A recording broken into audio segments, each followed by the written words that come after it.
آج اہل تشیع میں سے بعض حضرات کہتے ہیں کہ یہ عبداللہ ابن سبا یہ تو افسانوی شخصیت، اس کی حقیقت کوئی تھی ہی نہیں، حالانکہ ان کی اپنی کتاب میں رجال کشی کے اندر اس کا ذکر موجود ہے، اور یہ بھی موجود ہے کہ حضرت علی رضی اللہ تعالیٰ عنہ نے اپنے عہد خلافت میں اسے زندہ جلوایا ہے۔ اس کی وجہ کیا تھی؟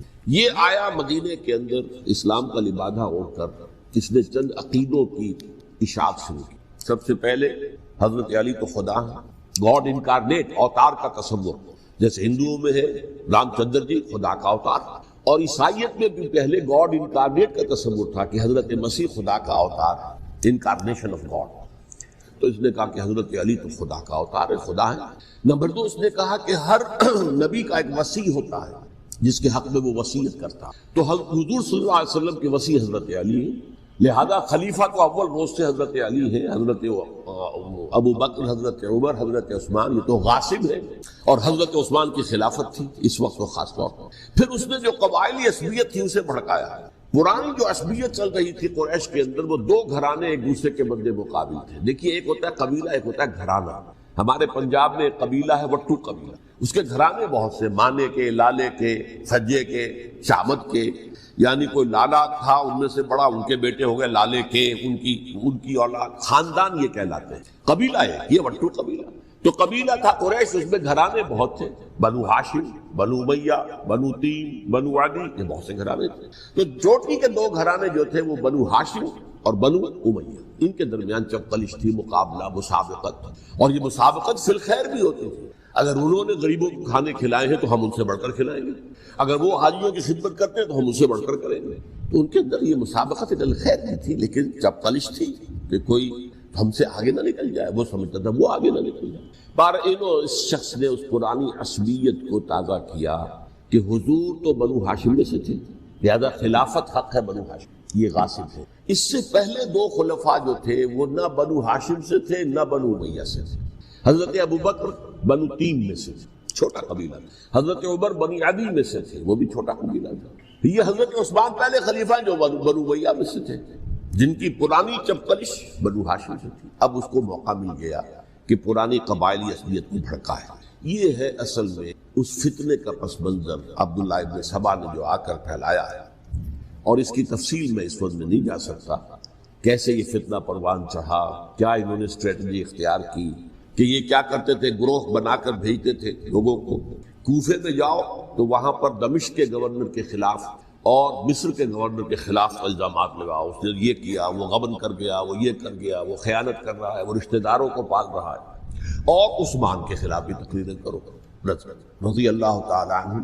دمشق میں جاؤ تو کوفے کے گورنر کے خلاف، کیونکہ دمشق کے گورنر کے خلاف بات کرو گے تو لوگوں کو معلوم ہوگا کہ یہ جھوٹ بول رہے ہیں، لیکن یہ کہ وہاں تو تم بات کرو کوفے کے گورنر کے خلاف اور مصر کے گورنر کے خلاف اور حضرت عثمان کے خلاف۔ مصر میں جاؤ تو بات کرو کوفے کے اور شام کے گورنر کے خلاف اور حضرت عثمان کے خلاف۔ یہ انہوں نے ایسا اٹھایا، اور اس زمانے میں آپ کو معلوم ہے ذرائع نشر و رسائی تھے نہیں، نہ اس فتنے کی پتہ چل سکا جب تک کہ وہ فتنہ جو ہے پوری طرح برگو بار لا کر تراور درخت نہیں بن گئے۔ اس کے نتیجے میں حضرت عثمان رضی اللہ تعالیٰ عنہ شہید، اور خلیفہ پھر حضرت علی رضی اللہ تعالیٰ عنہ کو انہی سوائیوں نے، جنہوں نے گھیراؤ کیا تھا، جنہوں نے حضرت عثمان کو شہید کیا ہے، یہی حضرت علی رضی اللہ تعالیٰ عنہ کے ارد گرد ہوئے، اور حضرت علی رضی اللہ تعالیٰ عنہ بھی نہیں چاہتے تھے خلافت کی بیعت لینا، لیکن آخر کیا کرتے؟ کیا وہ امت کو بغیر خلیفہ کے چھوڑ دیتے؟ حضرت زبیر سے کہا گیا، انہوں نے نہیں مانا، رد کر دی بات۔ حضرت طلحہ سے کہا گیا، انہوں نے نہیں مانا۔ حضرت علی سے کہا گیا، اب عشرہ مبشرہ میں سے یہی تو تھے نا، لہذا انہوں نے تسلیم کر لیا، خلافت ہو گئی۔ لیکن اس کے بعد جو خانہ جنگی ہوئی ہے، اس خانہ جنگی کے نتیجے میں نوٹ کر لیجئے کہ 1,00,000 کے قریب مسلمان ایک دوسرے کی تلواروں اور نیزوں اور برچھیوں اور تیروں سے ختم ہو گئے، ہلاک۔ یہ ہماری تاریخ کا تاریخ ترین باب ہے۔ 5 سال، 4.5 سال حضرت علی کی خلافت کے، اور 6 مہینے حضرت حسن کے رضی اللہ تعالیٰ عنہ۔ اس سے کیا ہوا کہ ایک طرف تو اسلام کی جو توسیع ہو رہی تھی، تھمتا نہ تھا کسی سے سیل رواں ہمارا، وہ سیلاب رک گیا، انٹرنل سیبوٹاج ہو گئی نا، اب تو اندر ہی آپس ہی میں اگر دست و گریبان ہو گئے تو باہر اب کیا توسیع کرتے ہیں، وہ توسیع کا عمل ہو۔ اور یوں سمجھیے کہ جیسے ٹرک اگر کبھی چل رہا ہو، بھرا ہوا ہو، لوڈنگ، اور وہ چڑھائی چڑھ رہا ہو تو اگر کہیں موشن ٹوٹ جائے، ٹرک کو رکنا پڑے تو ڈرائیور کے جان پر بن جاتی، اس لیے کہ اس کو دوبارہ سٹارٹ کرنا، اور جبکہ وہ چڑھائی پر ہے، انکلائن پر ہے، آسان کام نہیں، خطرہ ہوتا ہے وہ پیچھے جو ہے وہ نہ جائے۔ اور پہاڑی علاقوں میں آپ کو معلوم ہے ذرا پیچھے چلے جانے کا مطلب جو ہے بہت خطرناک جو ہے نتیجہ نکل سکتا ہے۔ بہرحال حضرت علی رضی اللہ تعالیٰ عنہ نے اپنے خلافت میں ایک کام یہ کیا، اب اس کی کیا مصلحتیں تھیں یہ تو انہی کے علم میں ہوگا، ہم قیاس کر سکتے ہیں، میں اس طرف میں نہیں جانا چاہتا۔ ابھی تک خلافت کا مرکز تھا مدینہ منورہ، حضرت ابوبکر، حضرت عمر، حضرت عثمان، وہی جہاں حضور صلی اللہ علیہ وسلم رہے تھے اور جہاں پر کہ حضور مدفون تھے۔ لیکن حضرت علی نے اپنا مرکز جو ہے وہ کوفہ بنایا۔ اچھا، اس کی ایک ظاہری وجہ یہ سمجھ میں آتی ہے کہ اسلام کا جو پھیلاؤ ہو گیا تھا، وہ سلطنت اتنی وسیع ہو گئی تھی کہ مدینہ منورہ بہت جنوب میں اور بڑے صحرا کو عبور کر کے جانا ہوتا۔ کوفہ جبکہ ایسی مقام پر تھا کہ جہاں سے مشرقی راستہ جا رہا ہے ایران کو، عراق کے اندر تو ہے وہ شہر کوفہ، اور پھر ایران اور خراسان اور ہندوستان کو راستہ جا رہا ہے، وہیں سے شمال کی طرف جا رہا ہے، شام کی طرف اور ترکی کی طرف، اور وہاں سے پھر یہ کہ مغربی افریقہ کو بھی کنٹرول کرنا، جو شمالی افریقہ کو بھی آسان تھا۔ بہرحال حضرت علی نے کوفہ کو اپنا مرکز بنایا، اور نتیجہ یہ ہوا کہ سبائیوں کا بھی مرکز وہی بنا، چونکہ انہوں نے اپنے آپ کو گردا گرد رکھا حضرت علی کے رضی اللہ تعالیٰ۔ اب ظاہر بات ہے کسی پرٹیکولر پرسن کے خلاف تو کوئی مقدمہ موجود تھا نہیں، بلکہ جب جنگ جمل ہو رہی تھی، ابھی جنگ نہیں ہوئی تھی، حضرت عائشہ، حضرت طلحہ، حضرت زبیر وہ لے کر آئے تھے لشکر اس مطالبے کے لیے کہ حضرت عثمان کے قاتلوں کو سزا دی جائے، قصاص لیا جائے۔ حضرت علی رضی اللہ تعالیٰ عنہ سے گفت و شنید ہو رہی تھی، حضرت علی جو ہے اس پر آمادہ ہو گئے کہ ٹھیک ہے، میں جو بھی قاتلین عثمان ہیں ان کو گرفتار کر کے سزا دوں گا۔ این اسی وقت کوفے کی مسجد کے اندر جو ہے 10,000 کا مجمع کھڑا ہو گیا، ہم سب قاتل عثمان ہیں، لو ہم سے بدلہ کہاں سے لوگے۔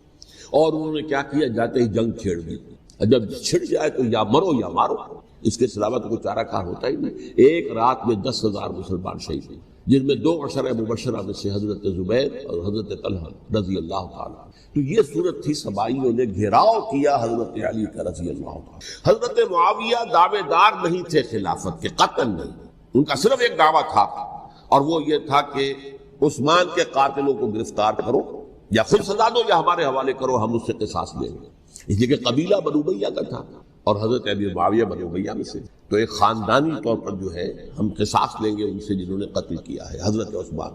لیکن یہاں ظاہر بات ہے کہ حضرت علی رضی اللہ تعالیٰ عنہ کی طرف سے مطالبہ یہ ہوتا تھا تم پہلے میری بیعت کرو، میرے ہاتھ مضبوط کرو تاکہ میں ان کے خلاف کوئی اقدام کر سکوں۔ لیکن انہیں یہ اندازہ تھا کہ اگر میں نے بیعت کی تو ظاہر بات ہے کہ حضرت علی تک پہنچنے سے پہلے مجھے گردن اڑا دیں گے، اس لیے کہ سبائی جو ہے وہ آپ کو گھیرے ہوئے۔ بہرحال ایک عجیب الجھاؤ، ایک ڈائلیما تھا جس کی وجہ سے یہ جنگ چلتی رہی، اور حضرت علی رضی اللہ تعالیٰ عنہ کو انہی کے شیعان علی ہی کے اندر سے وہ جماعت علیحدہ ہوئی تھی جس کو ہم خوارج کے نام سے جانتے ہیں، اور ایک خارجی ابن ملجم ہی نے حضرت علی کو شہید کیا رضی اللہ تعالیٰ۔ پھر حضرت حسن رضی اللہ تعالیٰ عنہ، اب دیکھیے کس قدر صحیح بات تھی جو حضرت علی رضی اللہ تعالیٰ عنہ نے فرمائی جب ان سے کہا گیا کہ کیا ہم آپ کے بیٹے حسن کے ہاتھ پر بیعت کر لیں رضی اللہ تعالیٰ عنہ۔ فرمایا نہ میں تمہیں اس کا حکم دیتا ہوں نہ میں اس سے روکتا ہوں، یہ تمہارا معاملہ ہے، امرہم شورا بینہم، تم اپنے باہمی مشورے سے جو فیصلہ کرو گے ٹھیک ہے، میں نہ حکم دیتا ہوں نہ روکتا ہوں۔ اس کا کیا مطلب ہے؟ باپ کے بعد بیٹے کی خلافت ہرگز حرام نہیں ہے، ورنہ کہتے کیسے ہو سکتا ہے میرا بیٹا؟ نہیں، یہ نہیں کہا۔ حضرت عمر سے بھی کہا گیا تھا کہ اپنے بیٹے کو نامزد کر دیں، عبداللہ ابن عمر کو، تو انہوں نے جواب میں کیا کہا؟ اسے تو طلاق دینی بھی نہیں آتی۔ انہوں نے اپنی کسی زوجہ کو طلاق دی تھی اور اس میں جو صحیح ترین طریقہ ہے وہ اختیار نہیں کیا تھا، انہیں طلاق دینے تک نہیں آتی تو میں اسے خلیفہ بنا دوں۔ یہ نہیں کہا تھا کہ باپ کے بعد بیٹا خلیفہ نہیں ہو سکتا، یہ تو نہیں تھا، کہیں حرام نہیں ہے، نہ کتاب و سنت میں، نہ کوئی حدیث ہے، نہ کہیں قرآن مجید میں۔ تو حضرت علی نے بھی فرمایا رضی اللہ تعالیٰ، نہ میں روکتا ہوں نہ حکم دیتا ہوں، یہ تمہارا اپنا معاملہ ہے۔ بہرحال حضرت حسن رضی اللہ تعالیٰ عنہ نے حضرت امیر معاویہ سے صلح کر لی، خلافت ان کو سپرد کر دی۔ دیکھیے میں حضرت ابوبکر، حضرت عمر، حضرت عثمان، حضرت علی کے ساتھ حضرت حسن کے دور خلافت کو بھی خلافت راشدہ میں سے، اور تبھی 30 سال پورے ہوتے ہیں اس حدیث کے مطابق کہ حضور نے فرمایا خلافت 30 برس رہے گی پھر ملوکیت آئے۔ تو حضرت حسن کا بہت بڑا کارنامہ یہ ہے کہ اس خانہ جنگی کا دروازہ بند، اور یہ پیشن گوئی تھی حضور کی صلی اللہ علیہ وسلم۔ حضرت حسن جب بچے تھے حضور کے انتقال سے پہلے، میرا یہ بیٹا مسلمانوں کے دو گروہوں میں صلح کرائے گا. یہ حضور کی پیشن گوئی تھی، اور وہ پیشن گوئی حضرت حسن کے علم میں بھی ہوگی یقیناً. بہرحال انہوں نے صلح کی حضرت امیر معاویہ کے ساتھ رضی اللہ تعالیٰ عنہ، خلافت ان کے حوالے کر دیا، اور کچھ شرائط تھیں طے ہو گئی. اللہ خیر سے حضور کی تو یہ پیشن گوئی جو ہے صحیح ثابت ہوئی کہ میرا یہ بیٹا مسلمانوں کے دو بڑے گروہوں کے درمیان صلح کرا دے.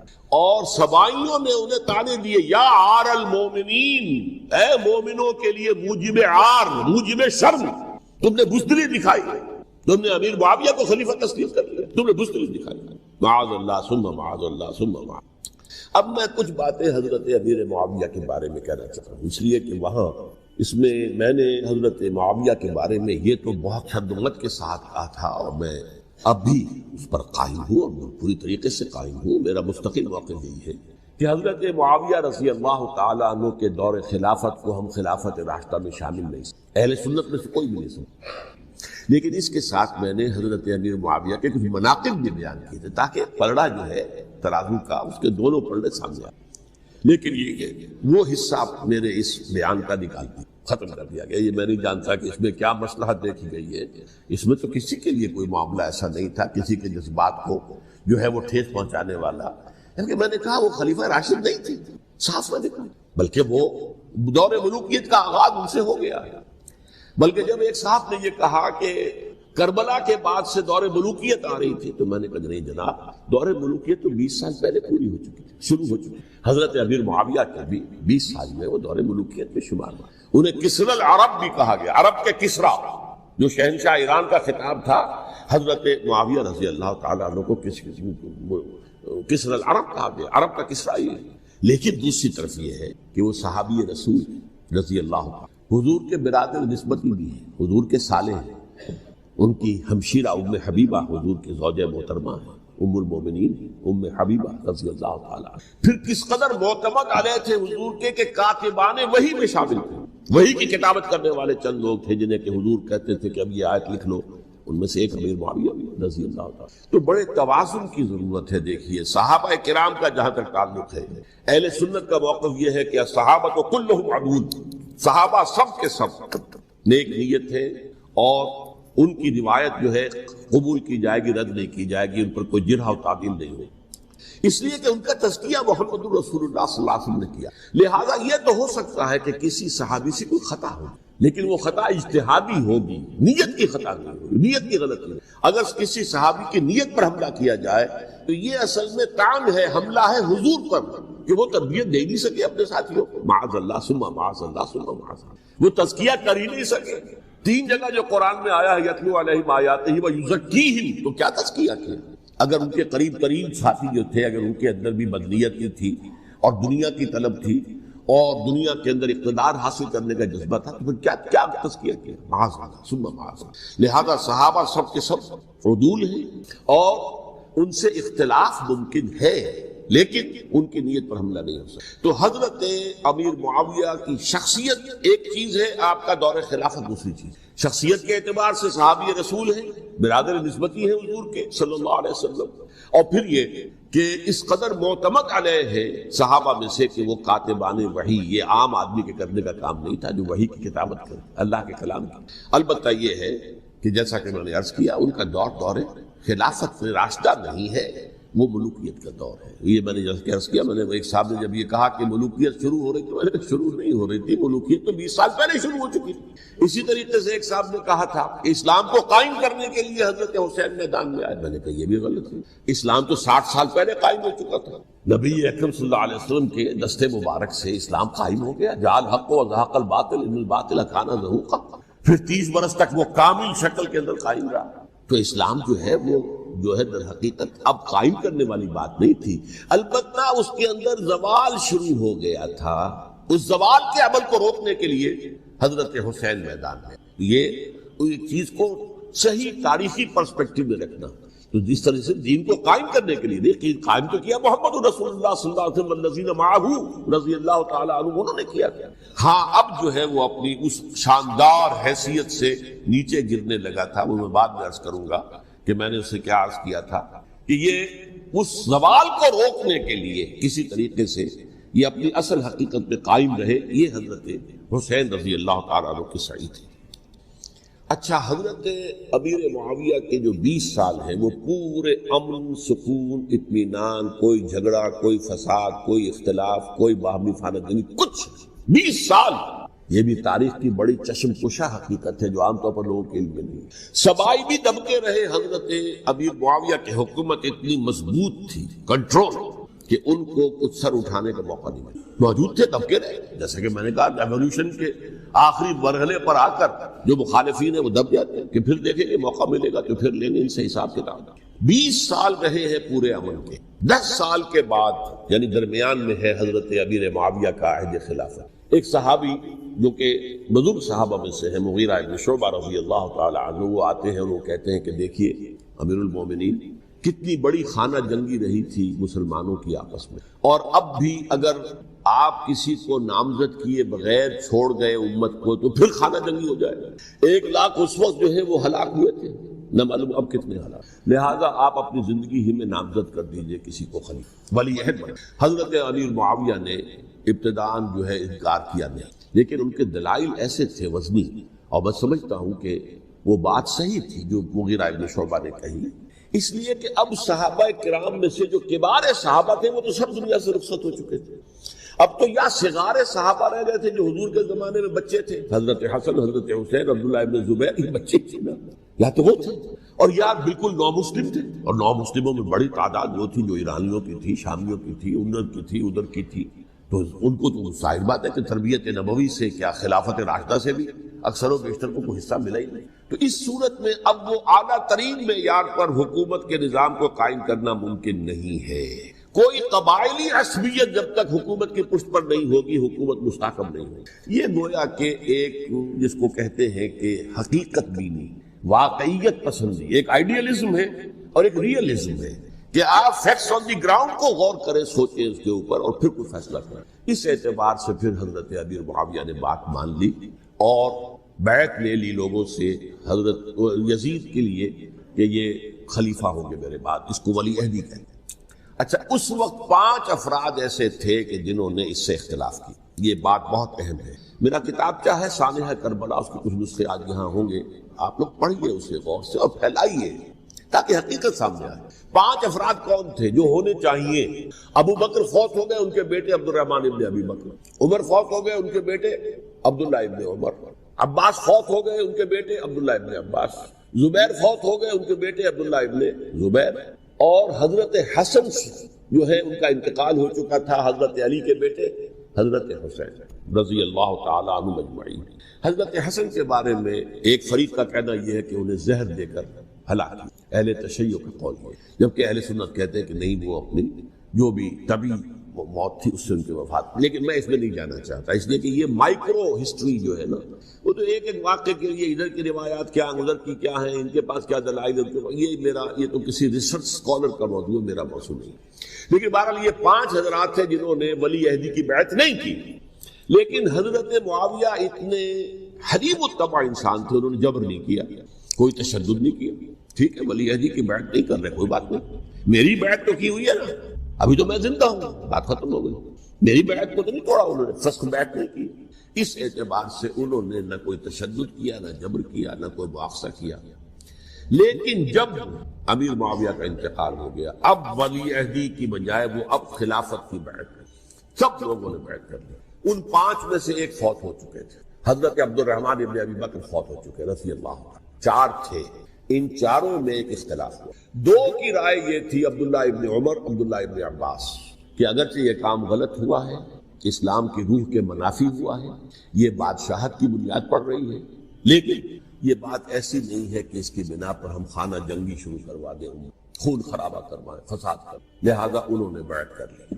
اب کوئی اگر یہ کہے معاذ اللہ کہ وہ بک گئے تھے یزید کے ہاتھ میں، معاذ اللہ ثم معاذ اللہ، وہی بات آپ اختلاف کر سکتے ہیں کہ انہیں نہیں کرنی چاہیے تھی، یہ کوئی رائے رکھے، مجھے اختلاف نہیں، لیکن ان کی نیت پر حملہ کریں گے تو حملہ محمد رسول اللہ پر ہوگا صلی اللہ علیہ وسلم۔ عبداللہ ابن عمر کون ہیں؟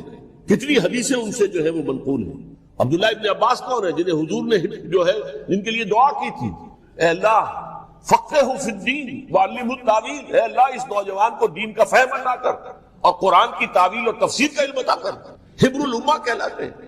وہ کہیں پیسوں اور ٹکوں کے عوض بک جانے والے نہیں تھے، انہوں نے امت کی مصلحت دیکھی، نیت جو ہے اس پر حملہ نہ کیجیے۔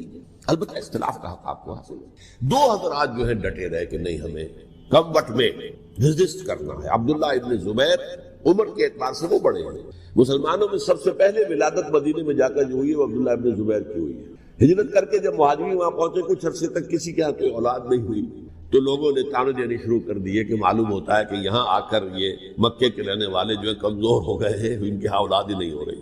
پھر عبداللہ ابن زبیر کی ولادت ہوئی ہے، یہ حضرت ابو بکر کے نواسے ہیں، حضور کی زوجہ محترمہ حضرت عائشہ کی بہن حضرت دیکھیے ابھی نام نکل گیا ہے جی، حضرت اسماء رضی اللہ تعالی عنہا عنہما، یہ ان کے صاحبزادے ہیں حضرت زبیر کے۔ ان کا فیصلہ ہوا کہ ہمیں رجسٹ کرنا ہے کم وقت میں، ایٹ اینی کاسٹ۔ حضرت حسین ابن علی رضی اللہ تعالی عنہما کا بھی فیصلہ ہوا کہ ہمیں رجسٹ کرنا ہے کم وقت میں۔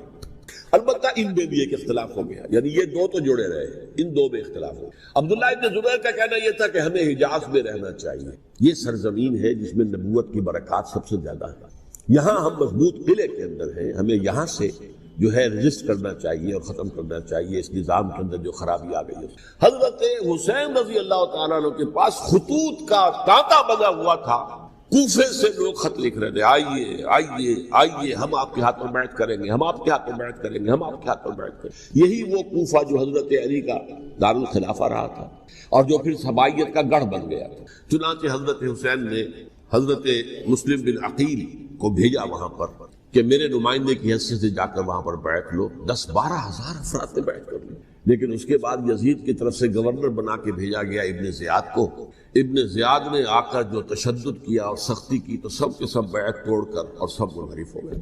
مخلصین تو وہ تھے نہیں، الکوفی لایوسی، کوفی جو ہے وہ تو کوئی وعدہ وفا کرنے والا ہوتا ہی نہیں، بیعت توڑ دی۔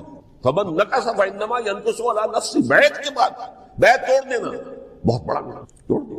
ادھر اطلاع مل گئی حضرت حسین کو، چل چکے تھے وہ راستے میں تھے کہ وہاں تو مسلم بن عقیل شہید ہو گئے اور سب لوگوں نے بیعت توڑ دی۔ اب واپس جانا چاہتے تھے، لیکن مسلم بن عقیل کے بیٹے جو ہے اڑ گئے۔ یہ عرب کی اپنی ایک جو ہے پرانی ان کی حمیت اور ان کا قبائلی نظام کہ اب ہم اپنے والد کے خون کا قصاص لیے بغیر نہیں جائیں گے۔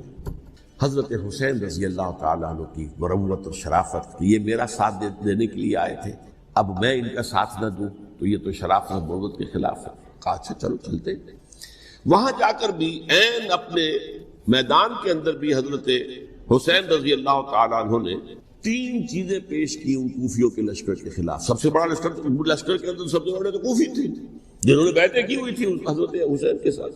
دیکھو مجھے جانے دو واپس حجاز کی طرف، یا مجھے سرحدوں پر بھیج دو تاکہ میں کافروں کے ساتھ جنگ کرتے ہوئے اپنی جان دے دوں، یا مجھے یزید کے پاس جانے دو، میں اپنا معاملہ اس سے طے کر لوں۔ لیکن کوفیوں کو یہ گوارا نہیں۔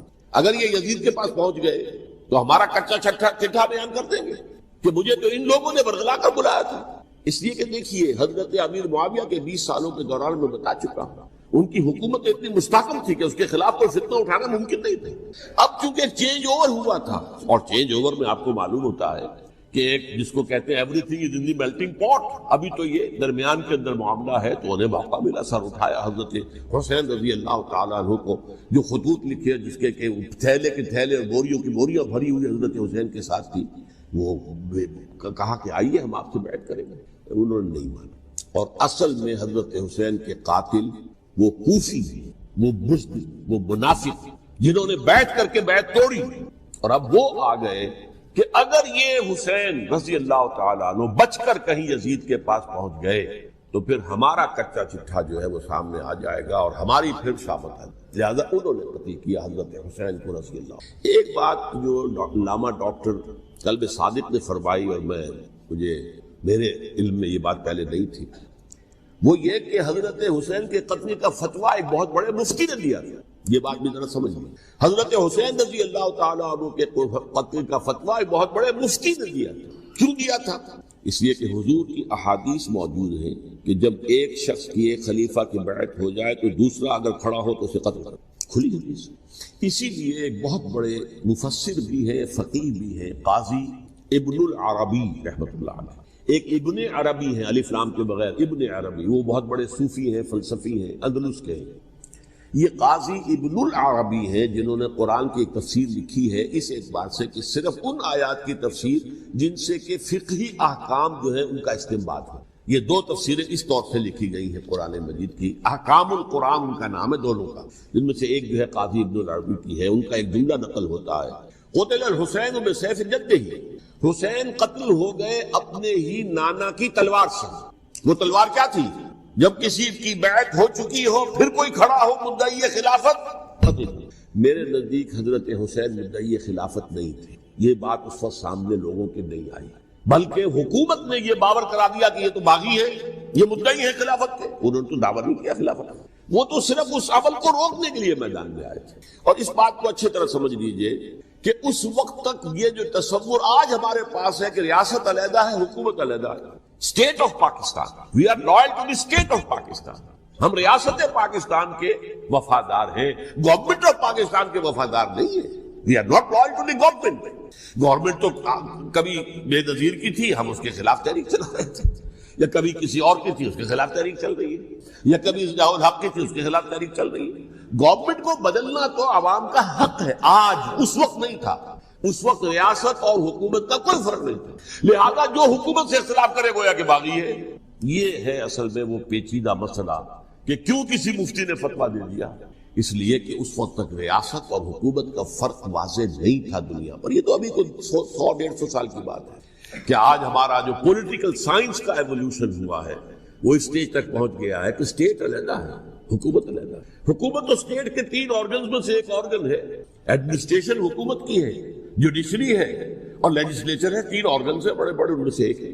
تو حکومت کو بدلنا تو عوام کا حق ہے، چاہے وہ ووٹ کے ذریعے بدلے، چاہے ایجیٹیشن، اگر پرامن ایجیٹیشن ہے اس سے حکومت کو بدلنے کا حق حاصل ہے دستوری طور پر ہر اعتبار سے۔ اس وقت یہ نہیں تھا، لہذا صورتحال یہ بن گئی کہ حکومت وقت نے باور کرا دیا مسلمانوں کو، ورنہ سوچئے نواسۂ رسول کو قتل کرنا کوئی آسان کام تھا۔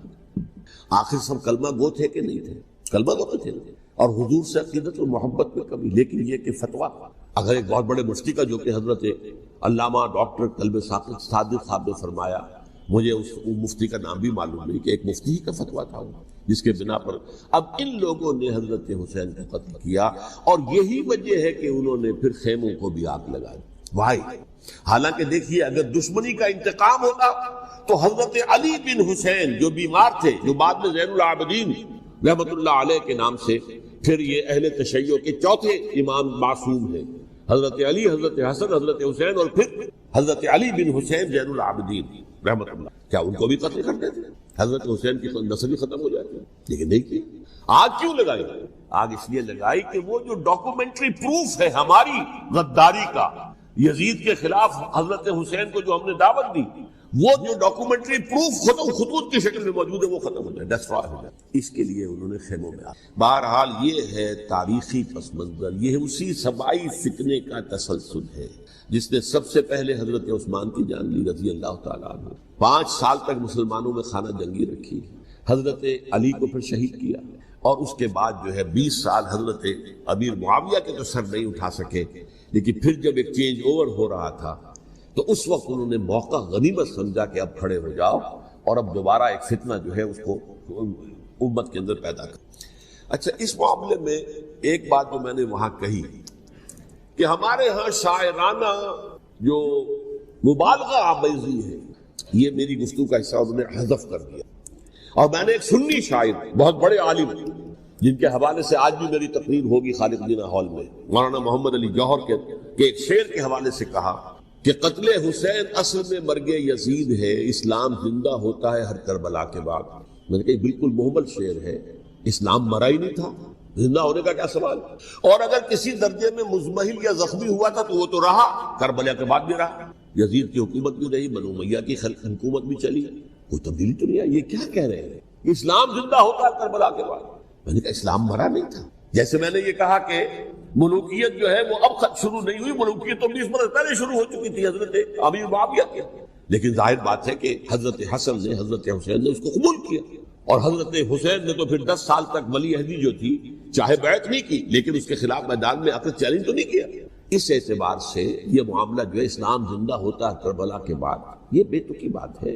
ہاں حضرت شاہ اسماعیل شہید رحمۃ اللہ علیہ کی اگر میں تشبیہ کو تمثیل کو سامنے رکھوں تو اسلام کی عمارت 6 منزلہ ہے، 6ٹھی منزل ٹاپ کی وہ گر گئی، 5 منزلیں انٹیکٹ تھی، اسلام مرا نہیں تھا۔ عدالت میں شریعت کے مطابق فیصلے ہو رہے تھے، قاضی تھے، مفتی تھے، شریعت نافذ تھی، اسلام کہاں مرا تھا؟ جبکہ خود کہہ رہے ہیں علامہ قلب صادق کے ایک مفتی کے فتوے سے حضرت حسین کو قتل کیا گیا۔ اب وہ مفتی کی رائے اس کی بدنیتی ہو جو بھی ہو وہ جانے، اللہ جانے، لیکن عام مسلمان کیا کریں؟ اس پہلو سے اسلام مرا نہیں تھا۔ ہاں ایک منزل گر گئی تھی، وہ گری رہی، 1000 برس تک گری رہی، یہاں تک کہ آ کر مغربی امپیریلزم نے اس کے گرایا، ملوکیت کا معاملہ ختم کیا اور وہ جبریل ملوکیت دوسری آ گئی، ورنہ وہی بادشاہی چلی ہے۔ بلکہ دور بنو امیہ میں وہ بادشاہی پوری طرح اس نے بالوں پر نہیں نکالے تھے، اصل بالوں پر تو اس نے نکالے ہیں دور بنو عباس میں آ کر، اور پھر سلاطین جو ہے ترک، جو ترک خلفاء ہے، ان کا بھی بادشاہت تھی اور کیا تھا، وہ خلافت تو نہیں تھی۔ تو یہ جو اسلام میں جو بھی نقص واقع ہو گیا تھا، کبھی واقع ہو گئی تھی، وہ جو کی تو برقرار رہی، اس کو بھی تسلیم کیا۔ میں اللہ کا شکر ادا کر کے کہتا ہوں کہ دونوں حضرات، دونوں شیعہ دانشور اور بڑی اعلیٰ سطح کے جو شیعہ عالم تھے، انہوں نے اس بات کو تسلیم کیا اور میری اس بات کو چیلنج نہیں کیا۔ اصل میں تیسری بات میں نے یہ کہی کہ دیکھیے حضرت حسین رضی اللہ تعالی عنہ کی اس شہادت کے بعد، اس کے بعد واقعہ ہرہ بھی ہوا، جو واقعہ کربلا سے بھی بعض اعتبارات سے زیادہ بھیانک اور زیادہ گھناؤنا واقعہ ہے۔ بنو امیہ کی تاریخ ہے جس کو لوگ جانتے ہی نہیں۔ مدینہ کے کچھ لوگوں نے بغاوت کی اور انہوں نے اس کے خلاف فوج بھیجی، اور فوج کو جو مدینہ فتح کر لیا، 3 دن کے لیے حلال کر دیا، جو چاہو کرو، یہاں جسے چاہو مارو، جسے چاہو لوٹو، جس کا گھر چاہو برباد کرو، جس عورت کو چاہو ریپ کرو، اور یہ مدینہ النبی کے اندر ہوا۔ تو کاٹ کھانے والی ملوکیت کے اندر بہت سے واقعات ہیں۔ عبداللہ ابن زبیر کھڑے ہوئے، انہوں نے حکومت قائم کی تھی، لیکن یہ کہ وہ تو 6 سال کے لیے کامیاب بھی رہے، ایک حکومت قائم کی، بنو امیہ کے ہاتھ پر بیٹھ نہیں کی، بالآخر ان کی حکومت بھی ختم ہو گئی۔ پھر حضرت زید کھڑے ہوئے، انہوں نے بغاوت کی، وہ بھی ناکام رہ گئے۔ پھر بنو عباس میں کھڑے ہوئے حضرت نفس زکیہ، حضرت حسن رضی اللہ تعالیٰ عنہ کے اولاد میں سے، وہ بھی ناکام ہو گئے، شہید ہو گئے۔ پھر یہ سمجھ لیا گیا کہ اب یہ جہاں تک 6ٹھی منزل ہے وہ تو دوبارہ تعمیر نہیں ہو سکتی، یہ تو جس کی لاٹھی اس کی بھینس، جس کے پاس طاقت ہوگی اس کی حکومت ہوگی، جس کا قبیلہ زیادہ قوی ہوگا، جس قبیلے میں زیادہ عصبیت ہوگی، مضبوط ہوگا، متحد ہوگا، طاقتور ہوگا، اسی کی حکومت ہوگی۔ البتہ اس کے نیچے لوگوں کے اخلاق کی اصلاح کرو۔ صوفیاء کرام نے وہ کام اپنے ذمے لیا، اور بالکل وہی کام ہے کہ جو ائمہ اہل بیت کرتے رہے۔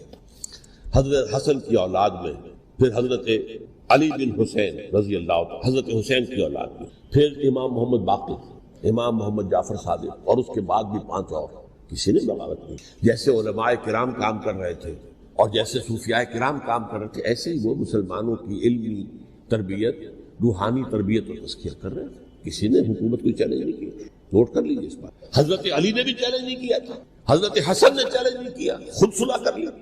تو ائمہ اہل بیت جو 12 یہ گنتے ہیں، جن میں سے آخری جو ہے حضرت مہدی کو تو ابھی ظاہر ہونا ہے، ان کے عقیدے کے مطابق وہ روح پوش ہیں، وہ ظاہر ہوں گے، لیکن 11 حضرات کے بارے میں یہ کہ حضرت حسین کے سوا کسی نے بھی چیلنج نہیں کیا موت کے نظام، اور حضرت حسین نے بھی اس مغالطے پر کیا کہ کوفی ساتھ دیں گے، اور یہ موقع ہے کہ یہ جو 6ٹھی منزل اسلام کی گر گئی ہے اسے دوبارہ تعمیر کر دیا جائے۔ انہوں نے خلافت کا دعویٰ نہیں کیا تھا، یہ انہیں عوام کو مغالطے میں مبتلا کیا گیا کہ یہ خلافت کا مدعی ہو کر سامنے آیا۔ جیسا کہ میں نے آپ سے کہا تھا، امیر معاویہ نے حضرت علی کے عہد خلافت میں کبھی خلافت کا دعویٰ نہیں کیا، مدعی خلافت نہیں تھے، وہ تو یہ کہتے تھے کہ قاتلان حسین جو ہے، قاتلان عثمان کو سزا دو، قصاص دو، بس۔ اسی طرح حضرت حسین نے بھی، اب دیکھیے اس ضمن میں اس میں کوئی شک نہیں ہے، حضرت حسین رضی اللہ تعالی عنہ کی جو شہادت ہوئی ہے، ان کے ساتھیوں کی، اعزاء و اقارب کی، تاریخ انسانی میں یہ عزم، ہمت، شجاعت، مثابرت، صبر، استقلال، استقامت، اس کی بہت روشن مثال ہے، بہت روشن مثال ہے، بہت روشن مثال ہے۔ لیکن اس سے تاریخ کی رفتار پر کوئی اثر نہیں۔ وہ جو ملوکیت آ گئی تھی وہ اور گہری سے گہری ہوتی۔ واقعہ کربلا کے بعد تو واقعہ ہرہ ہوا، میں نے گنوا دیا، اس سے زیادہ تو میرے خیال میں کہ اور ہمارے لیے لائق شرم جو ہے کوئی واقعہ ہے ہی نہیں اس پہلو سے۔ لیکن حضرت حسین کا ایک اب ان کو یہ کہ میں مطلب یہ کہ اگر میں ان کے ہاتھ پر بیعت کر لیتا ہوں جو کہ اس وقت سامنے موجود تھے کہ یزید کی بیعت تمہارے ہاتھ پر کرتا ہوں، تو گویا کہ اپنے آپ کو سرنڈر کر دیتے۔ وہی خطرہ جو امیر معاویہ کو تھا کہ مجھے وہ تو پہنچنے بھی نہیں دیں گے علی تک رضی اللہ تعالیٰ عنہ، اور مجھے پہلے ہی شہید کر دیں گے۔ یہی خطرہ حسین کو تھا رضی اللہ تعالیٰ عنہ کہ مجھے یزید تک پہنچنے نہیں دیں گے، پہلے ہی قتل کر دیں گے۔ اور ویسے بھی یہ ایک شرافت، مروت اور حمیت اور غیرت اور عزت نفس کا تقاضا بھی تھا کہ بھائی معاملہ ہے یزید کا، میرا مجھے وہاں جانے دو، اللہ نہ کر سکتا، یو کین اسکورٹ می، میرے دائیں بائیں چلو تاکہ میں کہیں اور بھاگ نہ جاؤں تمہارے خیال میں، مجھے وہاں پہنچا دو، میں وہاں پہ جا کے اس سے معاملہ کر لوں۔ لیکن انہوں نے قتل کیا، اصل قاتلان کوفی وہی سبائی۔ البتہ یہ ہے کہ اس واقعے کی جو یادگار ہے اس میں کوئی شک نہیں ہے کہ اس نے مسلمانوں میں سے ایک گروہ کے دل میں قربانی اور شہادت کا جذبہ بہت پیدا کیا، اس میں کوئی شک نہیں۔ اور جس طریقے سے کہ عاشورہ محرم میں یاد منائی جاتی ہے، جس طریقے سے اس نے اہل تشیع کے اندر قربانی کا جذبہ بے انتہا پیدا کر دیا۔ اگرچہ وہ جذبہ بروئے کار نہیں آتا، اس لیے کہ ان کے ہاں یہ عقیدہ ہے، یہ طے ہے کہ جب تک حضرت مہدی ظاہر نہیں ہوں گے ہم کسی کے خلاف بغاوت نہیں کریں گے۔ یہ پوری تاریخ میں ان کا معاملہ رہا، تمام جو ہے ائمہ اہل بیت کا معاملہ رہا، جب تک مہدی نہیں آتے keep sitting and keep waiting, wait and see, that's all. یہ تو خمینی صاحب نے کیا ہے، آیت اللہ خمینی صاحب نے، کہ انہوں نے یہ ایران کے شیعوں کو باور کرایا کہ بھائی جب آئیں گے حضرت مہدی آ جائیں گے، لیکن ہم اب ہاتھ پر ہاتھ رکھ کر بیٹھے رہیں، باطل کو چیلنج بھی نہ کریں، ہمیں کچھ تو کرنا چاہیے، وہ ہاتھ پاؤں ہلانے چاہیے، اور کچھ نہیں تو مہدی کا راستہ جو ہے صاف کرنا چاہیے، تمہید کرنی چاہیے، ان کے راستہ ہموار کیا جائے۔ تو یہ ان کی بڑی عظمت ہے آیت اللہ خمینی صاحب کی کہ اہل تشیع ایران کے جو ہے ان سے انہوں نے یہ بات منوا لی کہ ہم بالکل انرٹ نہیں بیٹھے رہیں گے، بلکہ اب انہیں نائب امام قرار دے کر اور ولایت فقیہ کے فلسفے کے حوالے سے، یہ دو چیزیں ان کی جو ہیں بنیادی فلسفے کی ہیں، وہ اس وقت میرا موضوع نہیں ہے، انہوں نے عوام کو ایسا کھڑا کیا ہے کہ 20,000 سے لے کر 30,000 کے درمیان انسانوں نے جانے دی، عورتوں کے جلوس نکلے، شیرخوار بچہ گود میں ہے عورت کے اور گولی کھا رہی ہے اور مر رہی ہے، گر رہی ہے۔ آپ سوچئے زندگی کتنی عزیز ہوتی ہے، اور شیرخوار بچے کے لیے ماں کی جو زندگی ہے، اس ماں کو اپنی زندگی کتنی عزیز تر ہوگی کہ اپنے لیے نہیں تو اس بچے کے لیے مجھے جینا ہے، لیکن نہیں، گولیاں کھائیں گری۔ یہ جذبہ انہی میں ہے۔ واقعہ یہ ہے کہ اہل سنت کے اندر یہ جذبہ نہ ہونے کے برابر، یہ میں واشگاف الفاظ میں کہہ رہا ہوں، پورے عالم اسلام میں صرف شیعہ ایران ایسا نکلا ہے کہ جس نے بادشاہت کا خاتمہ کیا، باقی سعودی عرب میں بادشاہت بیٹھی ہوئی ہے، ڈٹ کر بیٹھی ہوئی، اربوں ڈالر کا ایک ایک محل بنتا ہے ان بادشاہوں کا، اور سنی سن کوئی حرکت نہیں۔ وہ تو اب جو حرکت ہو رہی ہے وہ اینٹی امریکن حرکت ہے جو ہو رہی ہے، وہ در حقیقت وہ مسئلہ بالکل دوسرا ہے جو اس وقت ہو رہا ہے، لیکن یہ کہ عالم اسلام میں کوئی تحریک ایسی نہیں ہوتی۔ یہ اہل تشیع میں ہے جو بالکل استثنائی بات ہے کہ انہوں نے جو ہے ایسا بادشاہ جس کو کہا جاتا تھا کہ اس کا جو اسلحہ خانہ ہے وہ ایشیا میں سب سے بڑا اسلحہ خانہ ہے، جو 2500 سالہ پرانی جو ایک عظمت تھی ایران کی، اس کو دوبارہ تازہ اور زندہ کرنا چاہتا تھا۔ 2500 سالہ برسی اس نے منائی تھی، اس کے لیے ایک شہر آباد کیا تھا کہ خسرو یا سائرس یا ذوالقرنین قرآن مجید کی اصطلاح میں اس کی یادگار بنائی تھی، اور وہ سوچ رہا تھا کہ وہی عظمت دوبارہ ایران کی ہوگی جو کہ خسرو کے زمانے میں، جس کا قرآن مجید میں سورہ کہف کے اندر ذکر ہے، مشرقی فتوحات، مغربی فتوحات، شمالی فتوحات۔ تو وہ بادشاہ ہے، اس کو بھاگنا پڑا ہوا قربانی کی وجہ سے۔ تو یہ جو ہے واقعہ کربلا نے، اس میں کوئی شک نہیں ہے کہ ایک ایسی مشعل روشن کی ہے جس کو کہ ہر شخص کو دیکھنا چاہیے۔ یہ بھی انسان، جیسے کہ اقبال نے ایک شعر کہا تھا غالب کے لیے، فکر انسان پر تیری ہستی سے یہ روشن ہوا ہے، پرے مرغ تخیل کی رسائی طاق ہو جا۔ تو فکر انسان پر حضرت حسین کی قربانی سے یہ واضح ہوا ہے کہ انسان کس حد تک جا سکتا ہے قربانی دینے کے لیے اپنے کسی مقصد کے۔ مقصد ان کا جو تھا، میں نے اسی لیے آیت پڑھی تھی، معاذ اللہ ثم معاذ اللہ۔ میں ایک آخری بات جو کہہ رہا ہوں وہ نوٹ کر لیجئے، ایک خاص انتہائی نقطۂ نظر کے عام کیے جانے کی وجہ سے سنیوں میں بھی ایک انتہائی رد عمل پیدا ہوا، ایکسٹریم رائٹسٹ سنی۔ اگر ایک طرف سے حملہ کیا گیا ہے حضرت عثمان کی نیت پر، ان کو خیانت کا الزام لگایا گیا، ان پر اقربا پروری کا الزام لگایا گیا، حضرت ابو موسیٰ شریف پر خیانت اور غداری کا الزام لگایا گیا، یہ ساری چیزیں اگر صحابہ کرام کے اوپر ہوئی، امیر معاویہ پر، امیر اور عمرو بن العاص پر، تو جواب میں کچھ لوگ کھڑے ہو گئے، حضرت علی وہ اقتدار کے طالب تھے، معاذ اللہ ثم معاذ اللہ ثم معاذ اللہ۔ یہ اہل سنت کا موقف ہے۔ حضرت حسین اقتدار کے طالب تھے، ہرگز نہیں، ہرگز نہیں، ہرگز نہیں۔ وہی اصول جو میں نے بتایا تھا سب کے لیے لاگو رہے گا، وہ امیر معاویہ کے لیے ہے تو حضرت علی کے لیے بھی، حضرت حسین کے لیے بھی۔ یہ نیک نیت ہے، آپ ان کی کسی رائے سے اختلاف کر سکتے ہیں لیکن ان کی نیت پر حملہ نہیں کریں گے۔ نیت پر حملہ کریں گے آپ کا ایمان بالرسالت جو ہے وہ مجروح ہو جاتا ہے۔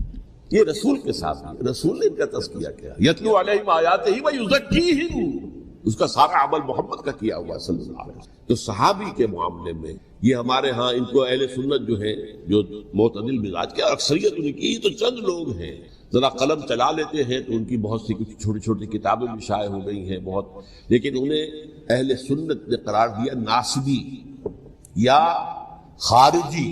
جیسے خوارج نے کہا تھا حضرت علی بھی کافر ہے اور حضرت ابی معاویہ بھی کافر ہیں، حضرت عمرو بن العاص بھی کافر ہے معاذ اللہ ثم معاذ اللہ۔ ایسے ہی کچھ لوگ حضرت حسین پر بھی الزام لگاتے ہیں کہ اقتدار کی حوث اور طلب کے اندر انہوں نے یہ سارا سفر کیا تھا، اور بس یہ ہے کہ وہ جو بازی تھی وہ ہار گئے۔ اللہ اللہ خیر صلی اللہ، اس سے آگے کیا ہے باب نہیں، معاذ اللہ ثم معاذ۔ اسی لیے میں نے آیت آج جو پڑھی تھی ایک اور جو بہت بظاہر آپ کو معلوم ہوئی ہوگی، غیر متعلق ہے میرے آج کے عنوان سے، تلک الدار الآخرۃ نجعلها للذین لا یریدون علوا فی الارض ولا فسادا۔ یہ سورہ قصص کے آخری آیات میں سے، دیکھو یہ آخرت کا گھر جو ہے وہ ہم خاص کر دیں گے ان لوگوں کے لیے جو اس زمین میں اپنے اقتدار کے طالب نہیں ہوتے۔ زمین میں اقتدار کے طالب ہوگے فساد ہو جائے گا، تم بھی طالب میں بھی طالب، جھگڑا ہوگا، لڑائی ہوگی، دنگا ہوگا، فساد ہوگا۔ تلک الدار الآخرۃ نجعلها للذین لا یریدون علوا فی الارض ولا فسادا۔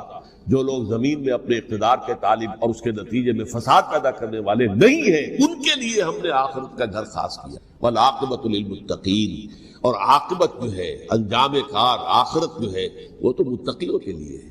اسی میں آئیں گے سب صحابہ کرام، خواہ وہ حضرت علی ہے رضی اللہ تعالیٰ عنہ، اور خواہ وہ حضرت امیر معاویہ ہیں، حضرت عثمان ہیں رضی اللہ تعالیٰ عنہ، خواہ حضرت حسن ہے، حضرت حسین ہے رضی اللہ تعالیٰ عنہ، خواہ عبداللہ ابن زبیر ہے، خواہ عبداللہ ابن عباس ہے، خواہ عبداللہ ابن عمر رضی اللہ تعالیٰ عنہ مجمعین۔ اس اصول کو سامنے رکھ کر اختلاف آپ کر سکتے ہیں کسی سے بھی، لیکن کسی کی نیت پر حملہ کریں گے تو اصل میں آپ کا ایمان بالرسالت مجروح ہو جائے۔ علی کو نبی اکرم صلی اللہ علیہ وسلم نے اپنا نائب بنا کر چھوڑا تھا جب غزوہ تبوک میں جا رہے تھے مدینے میں۔ حضرت علی نے کہا بھی کہ مجھے آپ عورتوں کے ساتھ بٹھا کے جا رہے ہیں، فرمایا تمہارا مقام میرے ساتھ وہی ہے جو موسیٰ کے ساتھ ہارون کا۔ ہارون کو چھوڑ کر گئے تھے نا یہودیوں کے پاس جب گئے تھے تورات لینے کے لیے، تو تمہارا وہی مقام ہے میرے ساتھ۔ یہ حضرت علی ہے رضی اللہ، ان کے بارے میں ان کی کیا عظمت میری نگاہ میں۔ تو یہ 3 کتابیں ہیں، مجھے نہیں معلوم تیسرا یہاں ہے یا نہیں ہے، بہرحال آپ لوگوں کو ریکمینڈ کر رہا ہوں کہ مطالعہ کریں۔ اب یہ کہ آخری بات یہ کہ اصل ہمارے کرنے کا کام کیا ہے۔ دیکھیے کیوں نہیں کیا کسی نے بھی خروج کا معاملہ، وہ میں واضح کر چکا ہوں، بغاوت نہیں کی۔ کیوں؟ ایک تو ریاست اور حکومت میں فرق نہیں تھا، ذرا کھڑا ہو اور وہ باغی قرار پائیں گے، واجب القتل ہو جائے، فتوے کی زد میں آ جائے، یہ معاملہ تھا۔ اور دوسرے یہ کہ عمارت پوری گری نہیں تھی، ایک منزل گری تھی۔ آج ہم کہاں کھڑے ہیں؟ پوری عمارت گری ہوئی، نہ شرعی عدالتیں ہیں، نہ شرعی فیصلے ہیں، نہ احکام الہی نافذ ہیں، نہ حدود اور قصاص کے معاملات ہیں۔ ہمارا فرض کیا ہے؟ حضرت حسین کی مدح کرتے رہیے، تعریف کرتے رہیے، صحابہ کرام کی مدح کرتے رہیے، مدح صحابہ، اس کے لیے مجلسیں قائم ہو رہی۔ بھائی کر کیا رہے ہو؟ تھے تو آبا وہ تمہارے ہی، مگر تم کیا ہو؟ ہاتھ پر ہاتھ دھرے منتظر فردا، تلک امت قد خلت لہا ما کسبت ولکم ما کسبتم۔ وہ تو ایک امت تھی جو چلی گئی، اللہ کے ہاں پہنچ گئی، جو کچھ انہوں نے کمایا وہ ان کے لیے، تمہارے لیے نہیں ہے، تمہارے لیے وہ ہوگا جو تم کم۔ ہمارے لیے راستہ اب یہی ہے کہ خلافت راشدہ کے مکمل نظام کو اثر نو قائم کریں، منہج انقلاب نبوی کو اختیار کریں۔ میری کتاب اس پر، کیسٹس اس پر، آڈیو کیسٹس، ویڈیو کیسٹس، سی ڈیز، نہ معلوم ڈی وی ڈی، سب کچھ موجود۔ سیرت النبی پر تو میں عرض کر چکا ہوں، فلسفہ سیرت النبی سمجھنا ہے تو میری کتاب پڑھیے، ورنہ سیرت النبی آپ پڑھ لیں گے، واقعات معلوم ہو جائیں گے، فلسفہ سیرت سامنے اس کا آپ مطالعہ کریں گے۔ اور دوسرے یہ کہ یہ خلافت قائم کرنے کے لیے جو جد و جہد ہم کر رہے ہیں، تحریک خلافت پاکستان جس کا میں داعی ہوں ادنا سا، وہ تنظیم نہیں ہے، میں اس کا امیر نہیں ہوں، وہ ایک تحریک، جیسے تحریک پاکستان کہلاتی تھی جس کی تنظیم تھی مسلم لیگ، پارٹی کا نام مسلم لیگ، لیکن تحریک پاکستان، اس طرح تحریک خلافت پاکستان وہ ہم نے چلائی ہے تنظیم اسلامی کی۔ یہ خلافت جب پہلی چلی تھی آج سے 84 سال قبل، نومبر 1921 میں خالد دینا ہال میں وہ مقدمہ چلا تھا جس کے نتیجے میں بڑے بڑے جو لیڈر تھے ہمارے، مولانا محمد علی جوہر اور مولانا حسین المدنی اور مولانا ابوالکلام آزاد، ان سب کو 2 سال کی قید کی سزا، بغاوت، مقدمہ بغاوت، یہ خالد دینا ہال۔ اسی میں سن 91 یا 92 میں میں نے 3 دن تقریریں کی، جن میں آج سے پھر میں 3 تقریریں کرنے والا ہوں، ایک آج شام کو، ایک کل شام کو رات 9 بجے، آج بھی کل بھی، ایک پرسوں اتوار کی صبح کو 10 بجے ہے کہ 11 بجے۔ تو ان میں آپ حضرات شرکت فرمائیں تاکہ اصل جو ہمارے کرنے کا کام ہے، تاریخ کو بھی سمجھنا چاہیے، تاریخ کے عوامل کیا ہیں، کیا پس پردہ عوامل کار فرما تھے، کیا کسی شے کی اصل حقیقت ہے، وہ سمجھنا چاہیے۔ لیکن یہ ہے کہ اس اعتبار سے میں نے جب یہ لفظ استعمال کیا تھا اس مذاکرے میں، لپ سروس، کہ یہ ہم صرف لپ سروس کرتے رہے، مدح کے بیان کرتے رہے، منقبت بیان کرتے رہے، حضور کی نعتیں کہتے رہے، اس سے تو بات نہیں بنے گی جب تک کہ وہ فرض منصبی شہادت علی الناس کا جو ہمارے ذمے ہے بحیثیت امت محمد صلی اللہ علیہ وسلم، اس کو ادا کریں۔ مجھے خوشی ہے کہ اس کی بھی تائید دونوں حضرات نے کی، ہاں یہ لپ سر کا معاملہ، اللہ تعالی حضرت حسین کے نقش قدم پر چلتے ہوئے، بلکہ اصل میں تو ہمارے لیے اسوہ رسول ہے محمد صلی اللہ علیہ وسلم، اس پر چلتے ہوئے ہم پاکستان میں اسلام کا نظام خلافت قائم کرنے کی جد و جہد کر